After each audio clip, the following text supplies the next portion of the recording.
Welcome to I Have HIV, a podcast dedicated for people living with HIV, their friends, and family. A Paws Impact and Antonio T. Smith Jr. production. Welcome to I Have HIV.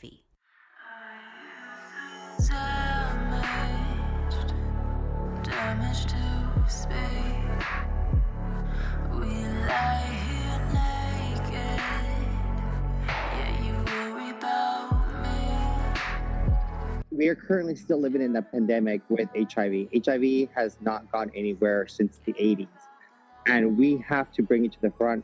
We need to reach zero new transmission, and the only way that we're able to achieve this is by bringing it back to the forefront of the community and bringing different voices of the community and making sure that while this disease is very manageable, it's not curable. So what we need to do is we need to prevent it from happening. And there's several new drugs that are out there, and we're going to be talking about what PrEP is, what all these different medications that are out there now that you can control. You can take it to prevent 99%.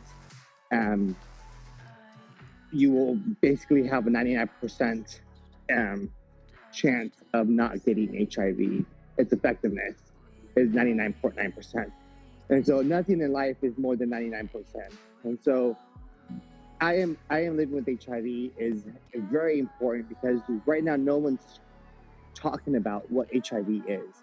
And no one's really discussing, yes, we know that it's out there. Yes, we know that our Black and brown brothers and sisters are dying from this. Our trans community is affected. Our LGBT people are more affected. We have to bring back the conversation to the community and have the community be involved in the conversation.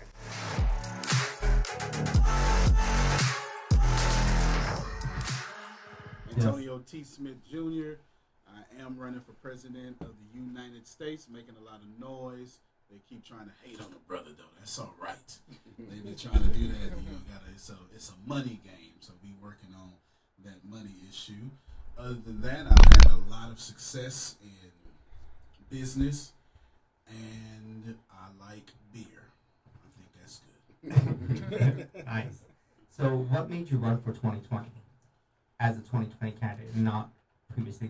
Have you run previously before? No, never ran. Did you just decide that this was the year that you were going to step up to the plate?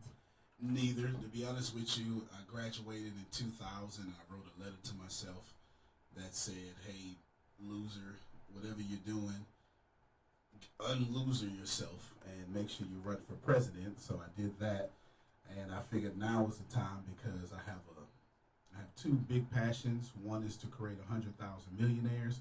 I've created 8 so far, so I'm far away from my goal, but I'm on the path of 100,000. And I really want to raise the collective consciousness of this world because, we got a lot of work to do. So that's what made me decide right now. I'm not Democrat, I'm not Republican because both sides are guilty, but I'll let you ask that question. All right, so let's go ahead and go around the room and introduce ourselves. You want to start with Ian? Go ahead, Ian. You are my special guest. You brought in your crew with you, so go ahead and introduce yourself as well as your crew and what you guys are up to. You guys have a lot of things going on in the community, especially with HIV. Yeah. So this is really, I was super excited when you contacted me and you were like, hey, can we come on your show? I was like, yes, please do it. This is amazing. So I am Ian L. Haddock. We're good? Yeah, we're good. Okay, good. So I am Ian L. Haddock. I am the executive director of the Normal Anomaly Initiative, and we executive produced Outcry, the docuseries. Antonio. Outcry, the docuseries is the Oh, second. okay. You have it plugged in there. The second iteration of Outcry. The first iteration is on Amazon Prime Video currently. Nice. And it's doing well there. This iteration is really special. It's looking at the church's relationship with sexuality as it relates to HIV, mental health, trauma, substance use, all of the effects of the trauma of the Black Christian church on the LGBT community and those living with HIV. And so we are premiering it on September 12th, like you said. It's at 7 p.m. Make sure you're there early because though I'm Black, I'm on time. But it is a sold out event. We're super duper excited about it. So I brought a couple people here with me that are both a part of the board of the Normal Anomaly Initiative, and they are also the cast of Outcry, the docuseries. So we could just go around my peoples and introduce ourselves. Yes, that would be awesome. Go ahead. Hi, I'm Nathan Maxey. I'm Titan Capri. I'm Kimberly Nicole. Well, what do you guys do within the part of the group? You guys are also here as well too. I know that, but it should be. Did you? We got a lot of people in the interview. Y'all know how this goes. I don't know if it's one. Can y'all hear me? No. They're all up. Should be. I'm talking into it. Hello. Hello. Okay. I am Kimberly Nicole. I am a program management assistant for the Normal Anomaly, as well as I work alongside Ian on the Real Gag, as well as I am a part of the docuseries. I saw that. That's awesome. I'm really looking forward to seeing it. I haven't seen it on Amazon. I didn't know there's a 2-part series, so I'm really looking forward to making sure I see the first one so that I can be up to date with the second one. So what made you decide to do this documentary series? I mean, what was the inspiration? So I consider myself a church queen. I say that very proudly. I love everything about the Black Christian church except for how it treats the people that go. And so I have been really passionate about, like, what does it look like to heal from a place that is supposed to give you healing. And so as I moved through this work, what I realized is that people that look like me, people that love like me, we all have these experiences, but the church has, in a lot of ways, silenced us. And so what happens is we have people that can never attain true healing because they are not accepted into the place that is supposed to be the hospital for our community. The Black church is the place where we have went for centuries. It's the first place that we actually own, Black people own, right? But it's the first place that I was disowned. And so just looking through what that looked like and compiling the stories of people, we reached out to AIDS United originally with this idea. And AIDS United gave us some seed money to do a pilot. And so the pilot was supposed to be just raw footage that we went around and tried to get more funding for. And that pilot turned into an actual series where we got funding from AIDS United, the Gilead Compass Initiative, along with University of Texas at Austin. And so what started out as a mere essay has turned into a complete series. Wow, that's so amazing, that the vision behind it, and I'm so excited that that this is coming up to light, because I am not a church person. I'll get that out there. But just because I think they don't treat us well, so I'm like, well, why would I want to go to be part of a community that does not accept me for who I am, that I cannot be honest, I wouldn't be able to bring my partner or have a frank discussion of what my sexuality is.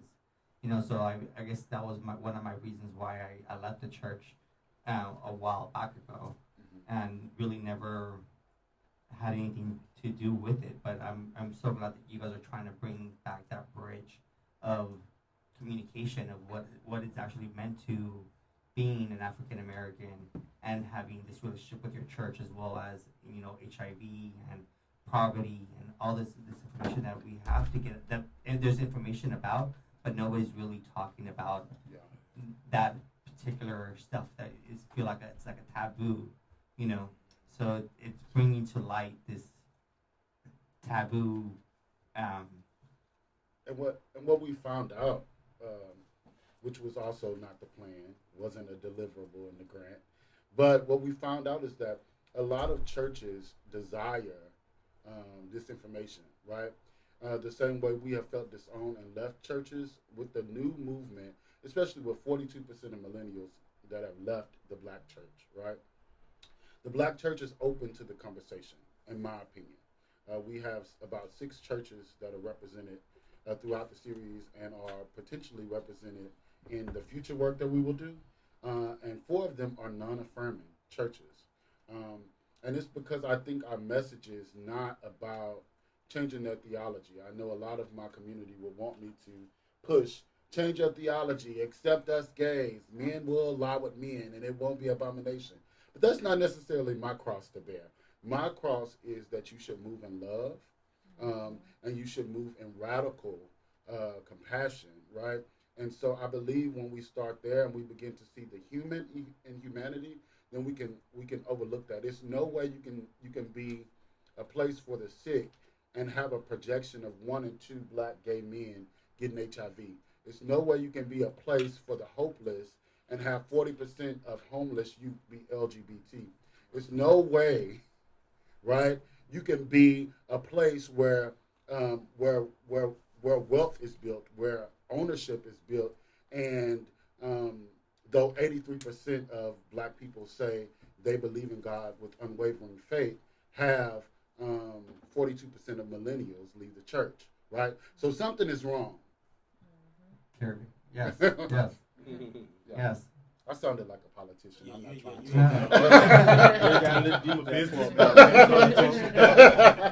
So, what does the document series mean to you guys? You guys are part of the cast as well too.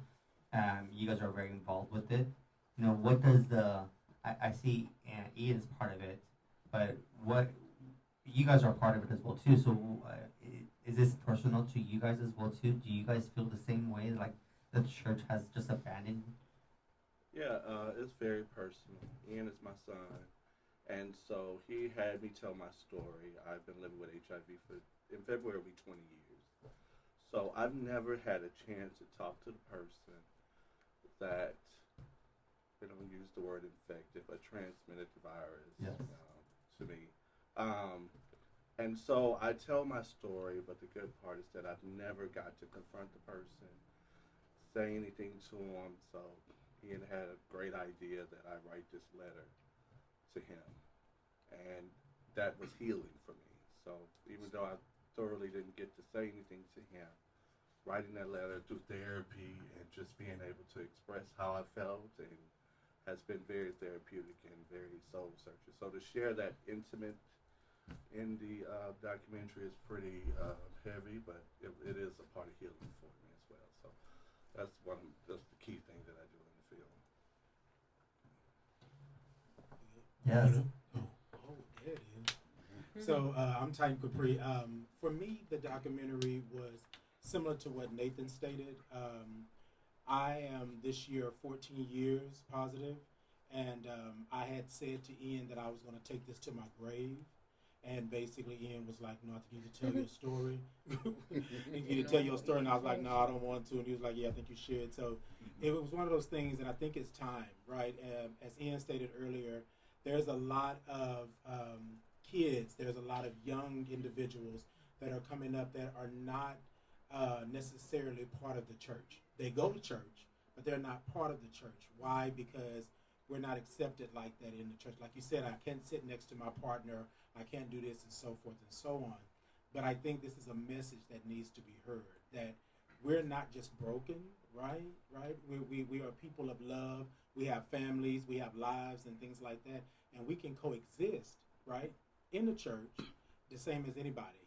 We're no different. And so I think for me in a documentary, that was an eye-opener, that I saw other individuals that were affected by this, like I am. And then also I've seen other positive individuals living lives and doing things and still being God-fearing and still loving God and loving the church as well. So that's what it did for me on that. Thank you for sharing. That's it's very powerful to share that that somebody has HIV, Right. and it's very personal. It's something that you I think everybody's has that mentality that I'm gonna take this to the grave. I don't care. I'm not gonna tell anybody.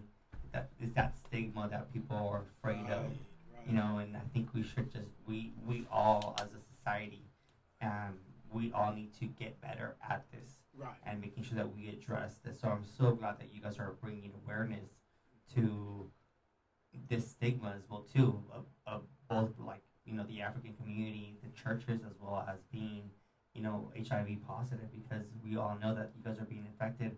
People of color or have a higher chance of being infected than a white person, and that's just not. It's not because of anything. It's just really poverty, lack of education, lack of information, lack of clinics in the area that predominantly are people of color that we see. If we can get the churches to say, hey, this is happening, you guys go get tested. We need to start talking about this stuff. So if we can have the churches start addressing it, because people do go to church, and then we do see that, but that people are infected in churches, and they don't want to, because they're afraid to tell their pastor I'm HIV positive, or being afraid of coming down with that stigma of don't sit next to this person has HIV.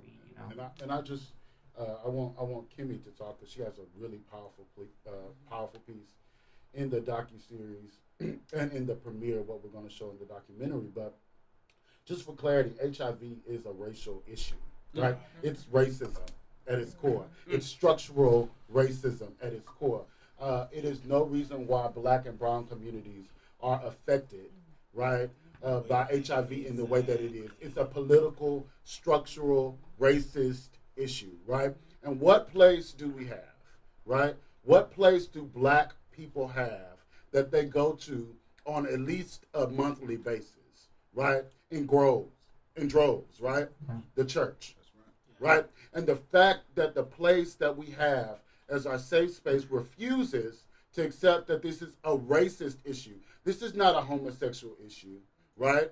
I'm a Black gay man, and though I'm not living with HIV, most of the people that I talk to are not necessarily identifying as queer, right? Yeah. The reality is this is a racist issue, and I find a real problem with if a club tells me that they're not testing or posting some. I can curse on here. Yes. Posting some shit about HIV or mental health or substance use. I don't go to the motherfucking club, okay? So I can't go to a place where I convene that is supposed to love on me and supposed to heal me and supposed to build me up, and we can't talk about sex? Yeah. Hell no. Sorry. That's exactly why we're here, to talk about this stuff, and it makes you hot. I see, you're so passionate about it. I want that, and that's what's needed. Right. That passion is needed in the community, because the more that we stay quiet, the more that this is going to continue to happen to us. Right. And us as a community, not us as a race, but we need to, we have to put 2 and 2 together, and as you said, this is a racial epidemic, that this is affecting you guys more than anything, and we see that time and time again. It's just not in the South, Go ahead, you have the spotlight. And if I get emotional, I don't need nobody saying anything. Because anytime I talk about this, I get emotional. But for me, I am a millennial, of course. And I was raised in a household that was 100% die-hard, non-denominational Christian. My grandmother raised me, and she was the mother of the church. So I hid the fact that I enjoyed being in the company of another woman for a very, very, very, very long time. So for me, yes, it is personal, and it was therapy, because I was able to share a story about me attempting suicide and dealing with those demons, and also learning to be okay with who I am as a lesbian woman. So it is extremely personal. And to add to that, I have also retreated to realizing that my heart is the church. You know what I mean? So I don't necessarily attend a church service. However, I am a believer. I got diagnosed 2 years ago. Actually, will be 2 years ago. I got diagnosed in April, and it was a life changing. First, I shouldn't be alive today if it wasn't for the drugs and the medication. And knowing your status is so important because I didn't have to suffer this. My T cell count was at 10 when I first got diagnosed, which is like 0 is the lowest and 800 is the highest, and I'm at a 10. And so that tells you that I was so sick. And so knowing your status, and that's because I was afraid as well too, to know my own status. And that's what I want to, that's the whole reason why for this podcast, is to bring more awareness about knowing your status and knowing that HIV is not a death sentence, but we do have to control it. And so U equals U, undetectable equals untransmittable. So once you on a regimen, you become untransmitted, you can't pass it to anybody else. But how do you know that you can't pass it? Or how do you know that you're HIV negative? Is by continuing taking blood tests every 3 months.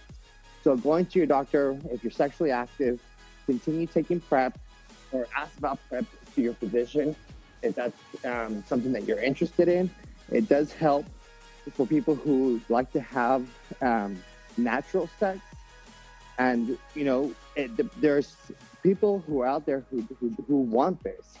And so we have the opportunity to be able to have frank conversations with people who are currently taking PrEP, people who have been a long time HIV positive, who have been living it for 30 plus years, 20 plus years. We want to, you know, bring the conversation back to the community. We want to be able to make sure that the community knows that HIV doesn't have a face. It's all of us.